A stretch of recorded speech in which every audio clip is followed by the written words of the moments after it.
তো আজকে সকাল সকাল ঘুম থেকে উঠে কাজবাজ সেরে চলে এলাম পুজো দিতে। আর এদিকে দেখো, আগেকার দিনের ফুলগুলো ছিল, তাই ফুলগুলো ভালোভাবে সরিয়ে নিয়ে পরিষ্কার করে আমি ঠাকুর সিংহাসনটা মুছে নিলাম, ঠাকুরের ফটোগুলো একটু মুছে নিলাম, কারণ ধুলো পড়েছিল। আর প্রায় দিনই মোছা হয়, প্রতিদিনই প্রায় মোছা হয়, তাও আমি একটু মুছে নিলাম, কারণ আজকে একটু কাজের চাপ কম আছে, কারণ আমার আগেই হয়ে গেছে। আর এখন শিবাঙ্গী ঘুমাচ্ছে, ওঠেনি।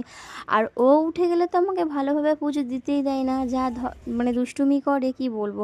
মানে কোনো জিনিস আমি একটু ভালোভাবে যে করব করতে দেবে না, আমি যেটাই লাগবে আমার ওরও সেটাই লাগবে, তার জন্য হয় না। আর আমার আজকে পুজো দিতে দিতে একটু দেরি হয়ে গেছিলো, কারণ আমি একটু ভালোভাবে পুজো দেওয়ার চেষ্টা করছিলাম। আর এদিকে আমার মেয়ে ঘুম থেকে উঠে গেছিলো, উঠে বাইরে বসেছিল। আর ও আমাকে দেখে যে আমি প্রতিদিন ওকে তুলসী পাতার রস খাওয়াই, কারণ এখন সিজন চেঞ্জ হচ্ছে, সর্দি কাশি যাতে না হয় তার জন্য আমি তুলসী পাতার রস খাওয়াই সকালে মধু দিয়ে। আর আজকে আমি ব্যস্ততার কারণে খাওয়ানো হয়নি। আর এদিকে দেখো, নিজের মতো করে তুলে নিয়ে এসেছে একটা গ্লাস নিয়ে গিয়ে। আর একটা মজার বিষয় হলো, যেখানে তুলসী গাছ আছে তার পাশেই কালমেঘের একটা গাছ আছে। ও কী করেছে, কালমেঘের পাতা না নিয়ে মানে তুলসীর পাতা না নিয়ে এসে কালমেঘের পাতা নিয়ে চলে এসেছে। আর ওইদিকে দিচ্ছে, দেখো রস করছে, ও নিজেই করছে, মানে ও রস করে আমাকে দেবে খাওয়ানোর জন্য। আর আমি যেই ওর মুখে একটু দিয়েছি, বাবা ও তো কেঁদে অস্থির। তারপর আমি রান্না বান্না করে কাজকর্ম